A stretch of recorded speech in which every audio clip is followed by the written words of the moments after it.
Hi. U എയിൽ 4000 salary ഇല്ലെങ്കിൽ നിങ്ങൾക്ക് നിങ്ങളുടെ ഫാമിലിയെ ഇവിടെ വിസിറ്റിൽ കൊണ്ടുവരാമോ?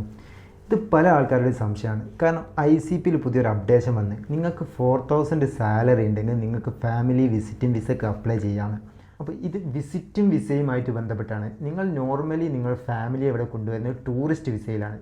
നിങ്ങൾക്ക് ടൂറിസ്റ്റ് വിസയ്ക്ക് അപ്ലൈ ചെയ്യുമ്പോൾ നിങ്ങളുടെ സാലറി കോൺട്രാക്റ്റ് സബ്മിറ്റ് ചെയ്യേണ്ട ആവശ്യമില്ല. നോർമലി ഒരു ട്രാവൽ ഏജൻസിയിൽ നിന്ന് നിങ്ങൾക്ക് ടൂറിസ്റ്റ് വിസ എടുത്ത് നിങ്ങളുടെ ഫാമിലിയെ ഇവിടെ കൊണ്ടുവരാൻ പറ്റുന്നതാണ്. അപ്പോൾ ICPയിൽ പുതിയൊരു അപ്ഡേഷൻ വന്നത് നിങ്ങൾക്ക് 4000 സാലറി ഉണ്ട്, നിങ്ങൾക്ക് ഓൺ സ്പോൺസർഷിപ്പിൽ നിങ്ങളുടെ ഫാമിലിയെ ഇവിടെ വിസിറ്റിംഗ് വിസയിൽ കൊണ്ടുവരാം. അപ്പോൾ നിങ്ങൾക്ക് 8000 സാലറി ആണെങ്കിൽ നിങ്ങൾക്ക് നിങ്ങളുടെ ബ്ലഡ് റിലേഷനുള്ള ആൾക്കാരെ ഇവിടെ വിസിറ്റിംഗ് വിസ കൊണ്ടുവരാം. നിങ്ങൾക്ക് 15,000 എബോവ് സാലറി ഉണ്ടെങ്കിൽ നിങ്ങൾക്ക് നിങ്ങളുടെ ഫ്രണ്ട്സിനെയൊക്കെ ഇവിടെ വിസിറ്റിംഗ് വിസയിൽ നിങ്ങളെ സ്പോൺസർഷിപ്പിൽ ഇത് കൊണ്ടുവരാം. ഇതാണ് പുതിയ ICP അപ്ഡേഷൻ. അല്ലാതെ ഇത് ടൂറിസ്റ്റ് വിസയുമായിട്ടുള്ള ഒരു അപ്ഡേഷൻ അല്ല. നിങ്ങൾക്ക് UAEയിൽ വിസ സംബന്ധമായിട്ട് എന്തെങ്കിലും ആവശ്യമുണ്ടെങ്കിൽ ഞങ്ങളുമായിട്ട് ബന്ധപ്പെടുക. ഞങ്ങളുടെ നമ്പർ ഇവിടെ മെൻഷൻ ചെയ്തിട്ടുണ്ട്. Thank you.